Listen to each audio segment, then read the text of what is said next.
Carrick, there are three certainties in life: death, taxes, and Georgian fighters being as tough as they come. One proponent of that style of fighting is Lasha Abashidze. 3 wins as a professional, 1 by way of submission, 1 by way of submission, 2 by way of decision. He is a Georgian national karate champion, a Georgian national amateur MMA champion, and has represented his native Georgia at IMAF level, really seeking to push on tonight and make a big statement here on the global stage.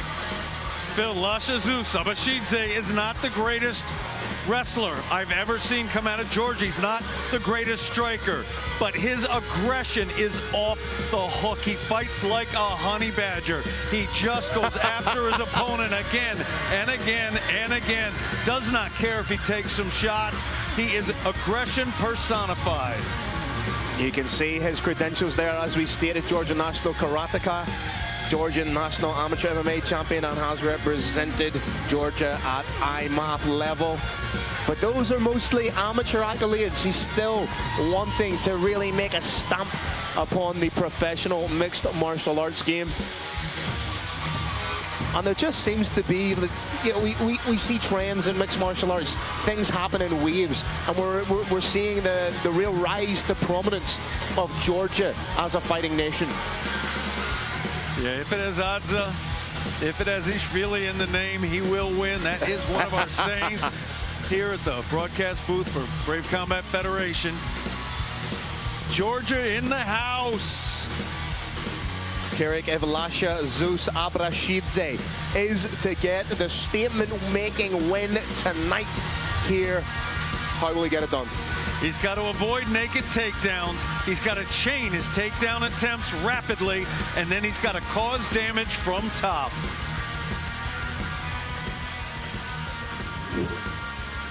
And let's meet his opponent, representing CDS Novi Sad and fighting out of Serbia. Make some noise for Ognjen Mićović.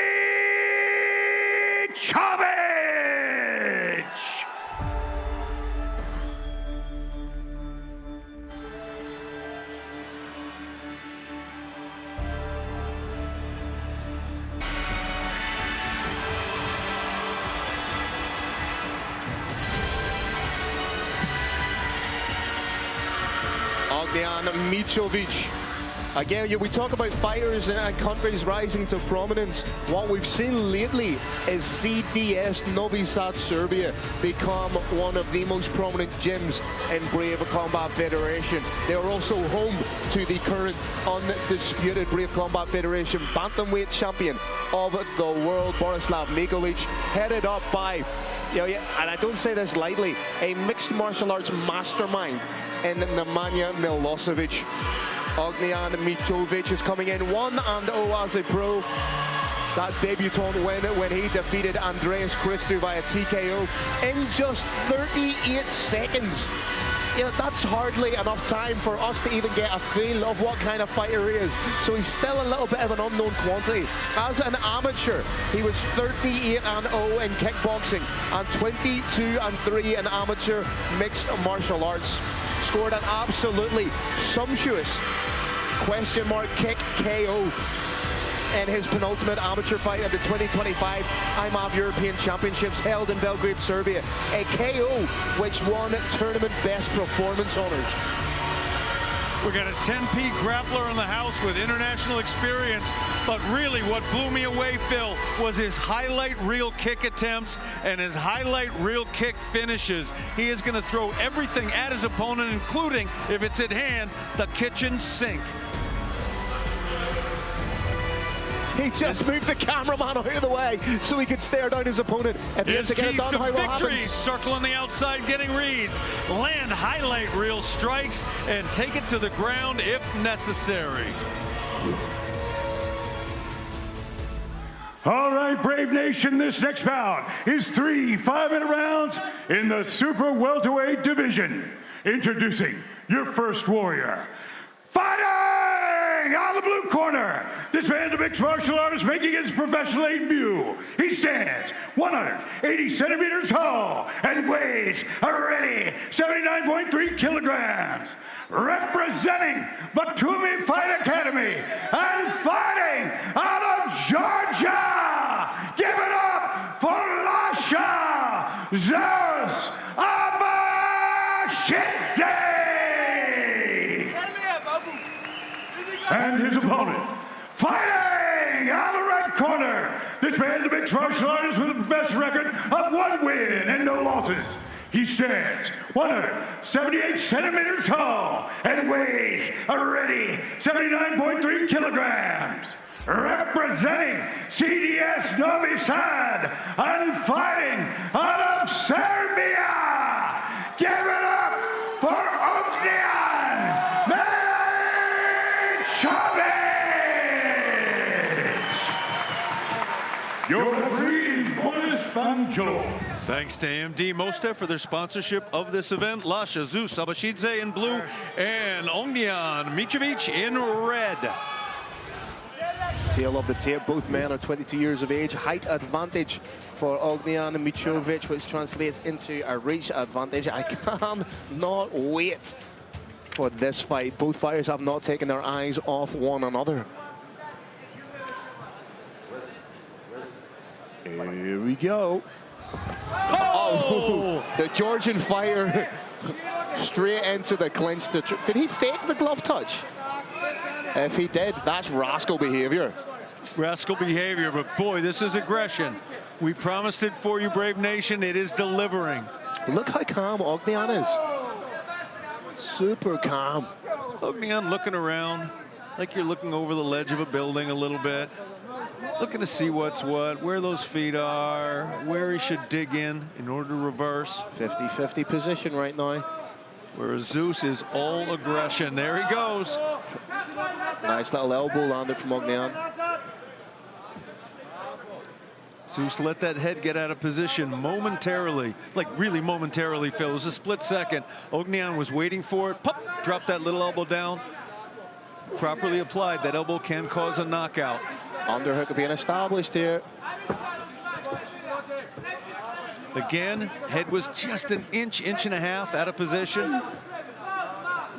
Caught an elbow, but now delivering some pretty nasty knees. Miłosz and Nemanja in the corner of Ognjen, giving him instruction.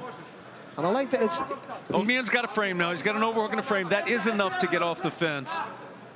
He's got to walk towards us, walk towards the underhook, and then use the momentum to go the other way. I thought he was potentially going to work for a knee using that frame. Trying to get in on a guillotine, perhaps, no? At what stage does the referee break them up? Because it is a little bit of a stalemate at this stage. A little bit of a stalemate, but there's good. They're working towards separate things, and there is some damage being caused by those knees. Wouldn't be unfair to let him stay just a little bit longer. Referee looking for more. We're getting closer to the takedown by both parties. I like the level of composure being exhibited by Ognjen. He's not doing enough with it, though. He is down in this round. He's got his hips on the fence where he can't properly strike. But Carrick, as we know from his amateur career, all he needs is one moment to do something spectacular. Oh, tried to land a big uppercut, but once again. There was that Zeus aggression. Ready, go. And he runs straight forward. Does not know any other way. Cameraman needs to be careful. Trying to get in on that guillotine. Oh, he's gone high elbow on it. He's gone high wrist. He may switch to the ninja choke. Yep. Oh, this looks like it could be very, very tight. There is a lot you can do with that. He tapped. What a performance from Ognjen Mićović. Stayed as cool, calm, and collected as a cucumber and took a massive submission win over Lasha Abashidze. That is huge. We said that he just needed one moment to do something spectacular or dynamic. He gets a little bit of separation, slaps on the fight-ending choke. And there it is. Had the high wrist, thinking about the high wrist, high elbow. Switches to the ninja choke. That's lovely, man. And then holds till cold. Yeah, that forearm was down across the throat. Ordinarily, it's up on the carotid artery, in which case it takes a little bit longer to get the tap. But that one, the elbow came up a little bit higher. Massive pressure on that trachea. Do you know what I really like about that fight? He had the opportunity to feel the strength and aggression of him before the break. He knew he was going to do that as soon as the break was initiated. That's beautiful MMA IQ. Ognjen Mićović felt his opponent out right while being attacked and used it to secure victory. How exactly? Carlos Kramer, let us know.